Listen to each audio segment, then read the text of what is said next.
Nah, dengan renegosiasi dengan China dan antara yang akan renegosiasi dengan China, ada yang menyebut restrukturisasi utang menjadi 60 tahun. Masuk akal nggak, Prof? Ini kan sebuah, ini saya nggak mengerti. Ini yang mengatakan itu, yang negosiasi itu mengerti apa tidak mengenai proyek, mengenai negosiasi. Apa memang ini suatu kebodohan? 40 tahun menjadi 60 tahun, ya. Kita ini belum mencicil utang. Kita ini belum mencicil utang, baru 8 tahun baru lagi kita mencicil utang. Ini baru bunganya berarti ya? Ini baru bunganya saja gitu. Apa yang kita mau negosiasi mengenai perpanjangan 40 tahun, 60 tahun? Belum ada gitu. Kalau seandainya pun 60 tahun, sekarang kita nggak bisa bayar bunga. Nah, ini pertama.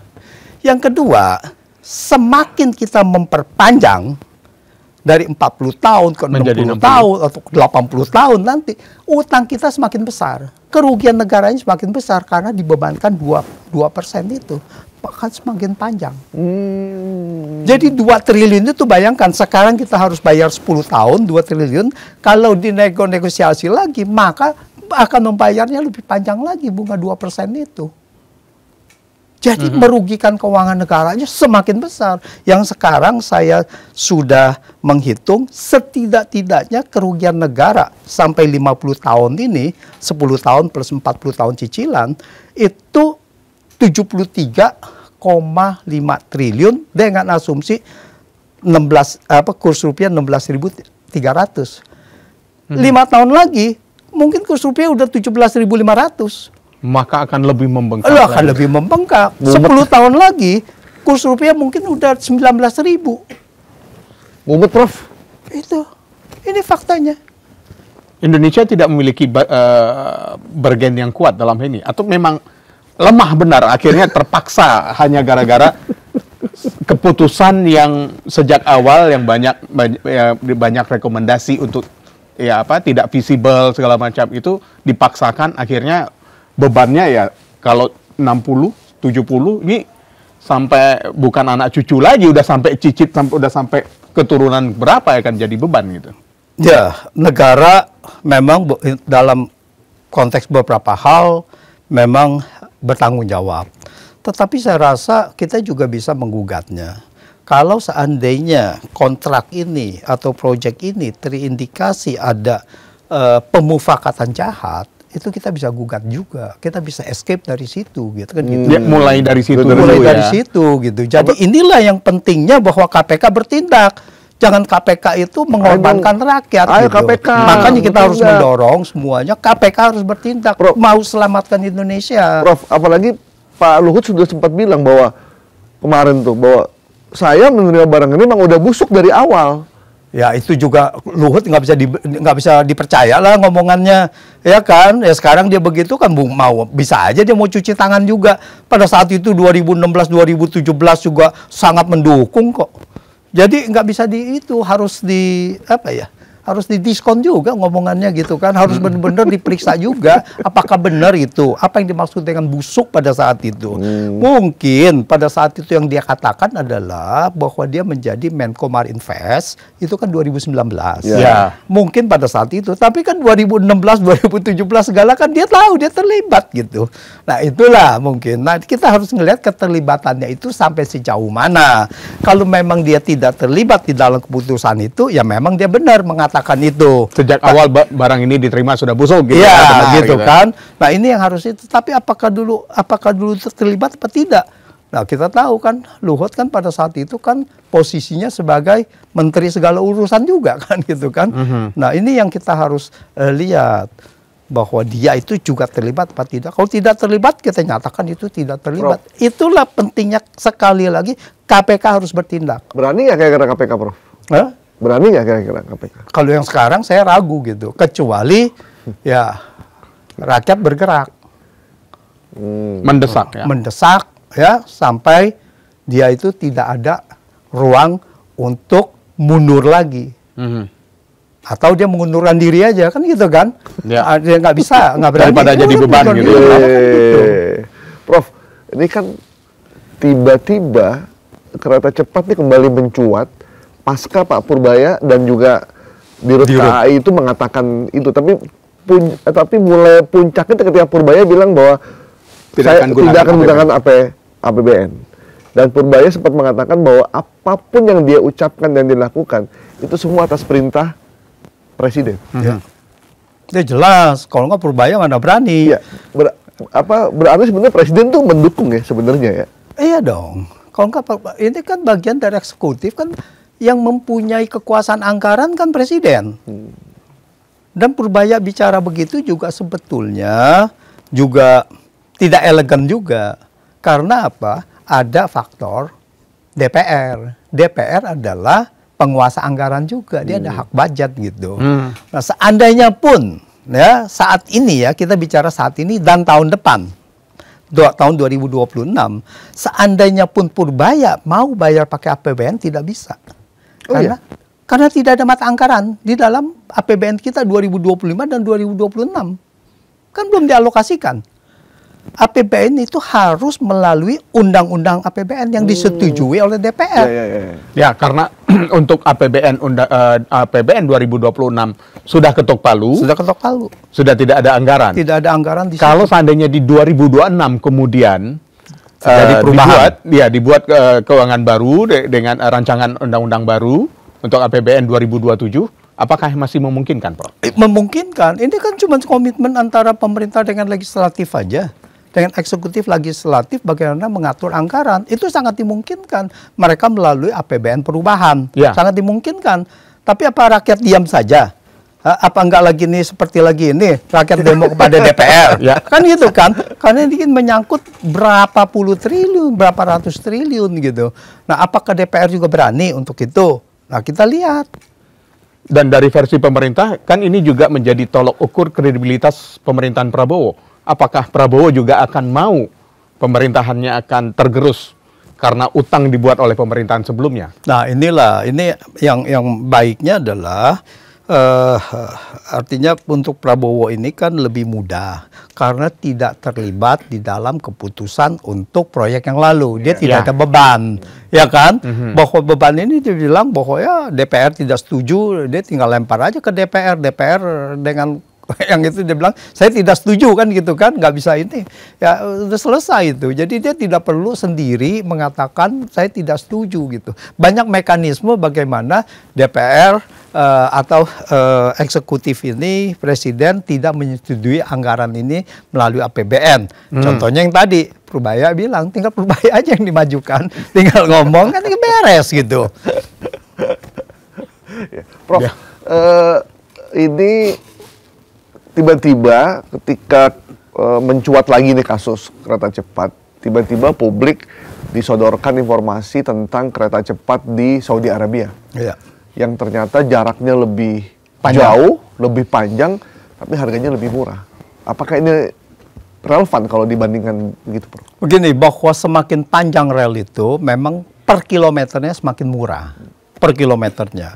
Tapi secara total memang harus dilihat. Ya, kalau 1.500 kilometer, lalu kita anggap sebagai untuk gampangnya 7,5 miliar US dollar lah ya. Kita kan 7,2. Kurang lebih sekitar anggap 7,5 miliar US dollar. Itu kan artinya cuman 5 juta US dollar per kilometer. Menurut saya ini terlalu murah juga gitu untuk 5 juta ini. Jadi saya juga agak ragu-ragu data itu, apakah data ini dari sumber yang terpercaya atau memang ada orang yang mau bermain saja memperkeruh suasana lalu dia bilang wah lihat nih ini 1.500 kilometer dengan 150 kilometer sama kan gitu harganya lebih murah gitu. Nah ini juga ada juga karena saya belum bisa mendapatkan, saya mencari konfirmasi apakah ini benar apa tidak. Ini angkanya karena kecuali dari media kita sendiri. Ini yang namanya Prof beneran ya kayak gini. Tidak ujuk-ujuk tiba-tiba, iya itu kita emang luar biasa, parah gitu. Karena ya kita mesti fair lah ya. Ya mesti fair karena nggak masuk akal juga juga. Perbandingannya terlalu jauh. Kalaupun seandainya ternyata itu benar, ternyata data yang kita yang beredar itu ternyata benar, artinya markup kita terlalu besar dong ya, Prof. Iya, jelas. Begini ada dua hal. Dia adalah medannya kalau kita lihat itu kan lurus terus kan gitu kan, mungkin juga lebih mudah, konstruksi lebih mudah.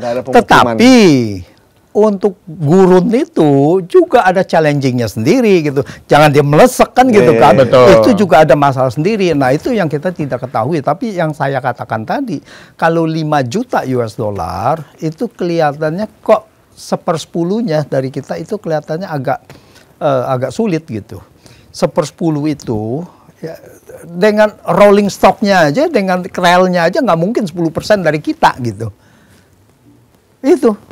Prof, apa sih yang membuat hampir setiap pembangunan investasi infrastruktur di negeri ini tuh mahal sekali? Contoh misalkan kereta cepat gitu. Agus Pambagio bilang bahwa salah satu yang membuat kereta cepat mahal itu adalah calonnya kebanyakan. Orang yang memarkup harga tanah, kemudian karena melewati rumah penduduk, rumahnya dibeli oleh calo, kemudian dijual lagi kepada dengan harga yang mahal. Apakah memang itu satu kelemahan dari kita sehingga investasi infrastruktur memang terlampau mahal harganya di kita? Ya bisa saja. Memang di sini banyak sekali oknum-oknum yang memanfaatkan itu. Tetapi kan sebenarnya itu bisa dibuat dari regulasi. Kan bisa dilihat Anda belinya kapan. Apakah ini Anda calo apa tidak? Kan di BPN kan akan ada itu. Data-data itu, lalu Anda pemilik dari awal situ, penduduk situ apa bukan gitu kan? Kalau yang begitu ya kita harus singkirkan itu satu. Yang kedua adalah kalau kita bicara pembebasan tanah, itu komponennya berapa besar sih dari nilai proyek itu? Ya. Saya rasa nggak begitu terlalu besar, saya rasa.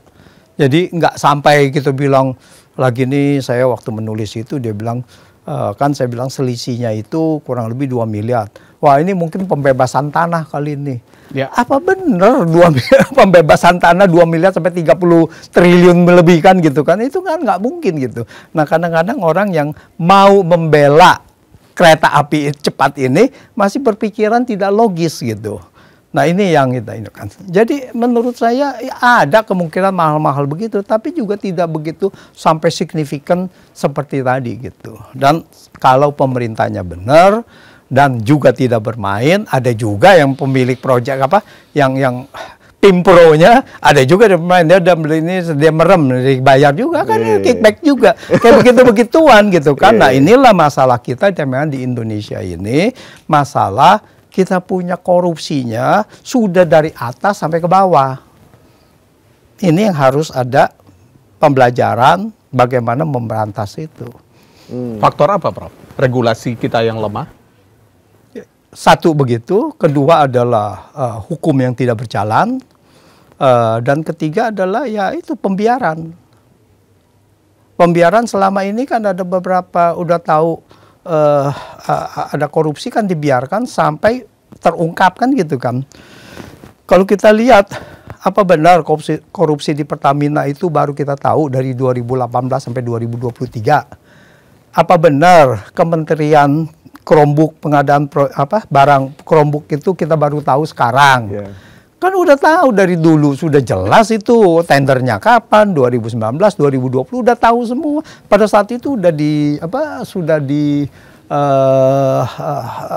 sudah dikritisi terus gitu. Apa benar kereta cepat gitu kita baru tahu?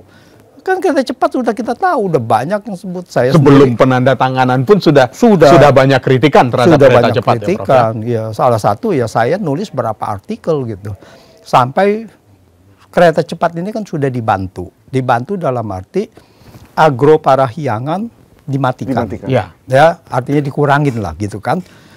Lalu Jokowi mau ngomong investasi sosial dari mana gitu kan? Ya Agro Parahyangan aja dikurangin hanya untuk mengakomodir kereta cepat. Hanya untuk membela kereta cepat ini, satu. Dan kedua, Agro Parahyangan kemudian itu tidak cukup, dibikin pemberhentiannya lebih banyak supaya orang tidak nyaman. Kan gitu kan?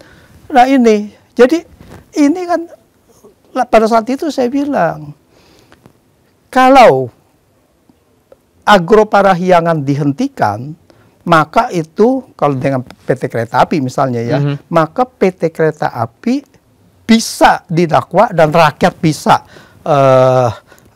melaporkan bahwa dia merugikan keuangan negara. Kalau Agro Parahyangan dalam kondisi profit. Dalam kondisi profit kok dimatikan? Ya, betul. Itu merugikan keuangan negara. Terus lagi ini ada juga wacana untuk, oke, nanti untuk itu kita berikan subsidi. Ya, subsidi banyak sekali gitu. Itu waktu saya mengatakan, ini proyek patungan. Subsidi APBN tidak boleh kepada perusahaan asing. Ini 40% perusahaan asing gitu. Nah, jadi nggak jadi lagi kan gitu kan. Ya. Nah, jangan dibuat. Padahal hampir tuh ya, hampir pada saat itu. Nah, itu nggak bisa gitu. APBN kita nggak bisa memberikan subsidi kepada perusahaan patungan.